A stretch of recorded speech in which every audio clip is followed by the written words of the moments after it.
Shalom to all of you, dear friends and family of Baruch HaShem. This is Rabbi Marty. I am going to attempt to bring you a word of encouragement from this week's parasha, Lecha. I guess it must be one of the most famous parashot of the parashot, and it starts in Genesis chapter 12. And I just want to read the first few verses because it's at least the beginning of what I want to share with you. Now the Lord said to Abraham, "Go forth, Lech, Lecha, go forth from your country and from your relatives and from your father's house to the land I will show you, and I will make you a great nation. I will bless you, and I will make your name great. And so you will be a blessing, and I will bless those who bless you, and the one who curses you, I will curse. And in you, Abraham, all the families of the earth shall be blessed." So Abraham went forward, listened to the Lord, followed him. I want to share just a few nuggets from these few verses, these first three verses of Genesis 12. First of all, Abraham was called of God. He didn't just step out on his own. He had a real encounter with the Lord. And I'm not going to focus on that, but I just want you to know that it was such a serious encounter that he actually left his family, left his relatives, left his family, took his wife with him, Sarah, or Sarai at that time, and his nephew, Lot, left his family, left his land, everything he had, and he struck out for a new land. And it happened to be a place he didn't even know about. This was a brand new thing. Of course, we know there was very little way of understanding the unknown without some word that came from someone far away to explain something, or someone who has traveled there before. There was, of course, no internet, no telephone, no electricity, none of that kind of level of communication. So he struck out and left and went forth, and he went to the land that God showed him. Going into the unknown is never easy, but if God is leading somebody step by step, we can do it. Sometimes we understand that God is leading us forward, leading us forth, and we often make the mistake. It's good to see the big picture. Abraham saw a big picture. He's leaving one land, going into another through obedience to God. But he went step by step, and God was able to walk with him step by step. So when he encountered issues, God was there. When he encountered unknown things, God was there to help him through it. When he felt weak, God would strengthen him. All the time, seeking the Lord and walking with him by faith. That is, trusting that what he heard from the Lord was true and that God himself was walking with him. This is something we can apply to our own lives. Every day is kind of a new unknown to us. And if we just walk step by step with the Lord, he will lead us. He will be with us in each step. And I believe when we encounter those things that are unknown, that are scary, that are just something that we have never encountered before, God is right there to help us through it and strengthen us. He further promises to Abraham, "I will make you a great nation." This is the future. This is a promise, prophetic promise he gave to Abraham. Of course, that later came about primarily through Israel, but also from other peoples through Ishmael and others who Abraham later fathered. And I will bless you.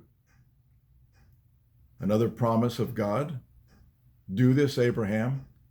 I will make you a great nation, and I will bless you.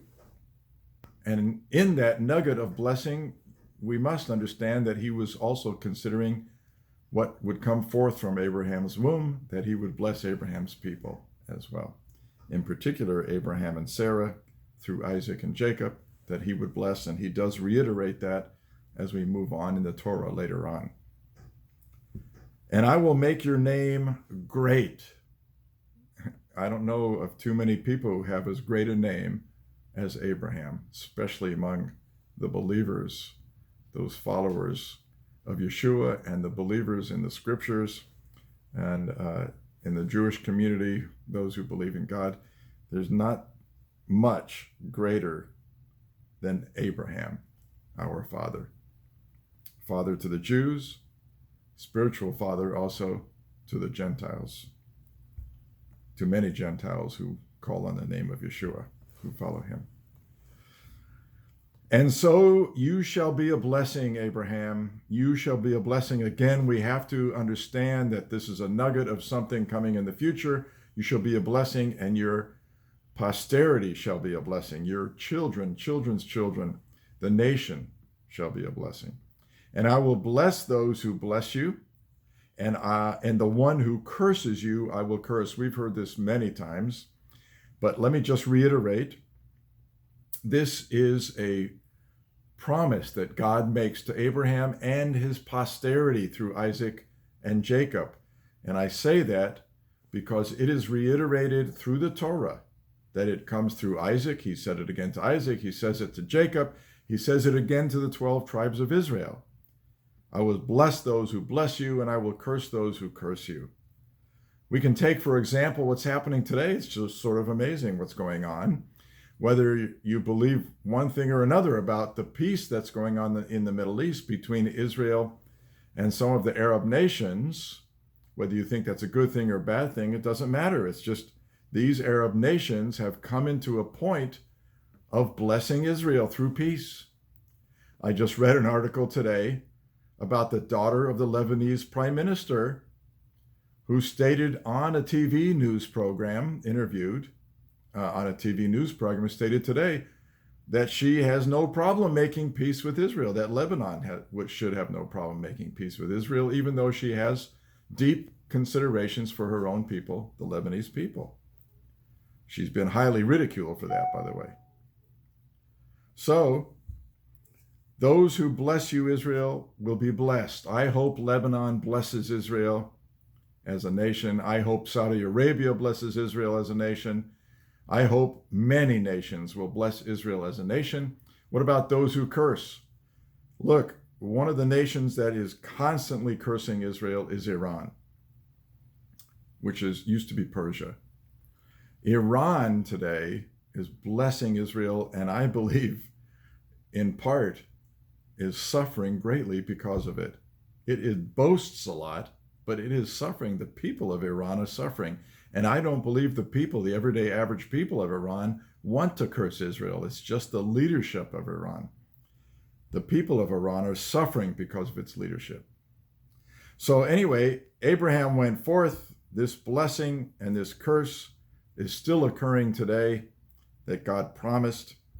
And Abraham went forth, and he finally got into the land of Israel, which was known as the land of the Canaanites.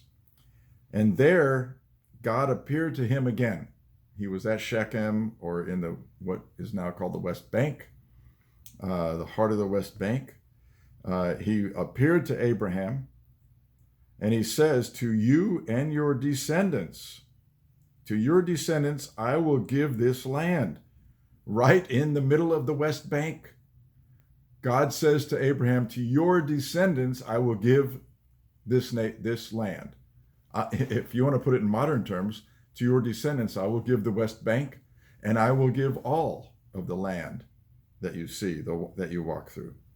And Abraham was so humbled by the Lord's appearing and his promises, that he built an altar there and he offered sacrifices to the Lord. This is something that we need to get a hold of. When the Lord blesses us and makes promises to us, it's a good thing to build an altar in your memory of that moment in that place so that we can remember what God promised and watch how God fulfills it. So anyway, friends, I just wanted to share that word with you. I hope it's encouraging because God wants to bless us. God wants to bless his people. Let's keep calling upon Yeshua. Let's keep being encouraged by the presence of the Lord in our lives, even in the midst of this difficult time we've been spending for months now with this pandemic. And please be careful, because some people don't like the way Rabbi Ari and the elders are slowly reopening Baruch HaShem, and they are saying bad things about Baruch HaShem. Other people are saying who like what's happening are saying bad things about the others. Stop that. We don't need to do that. We are brothers and sisters in Yeshua.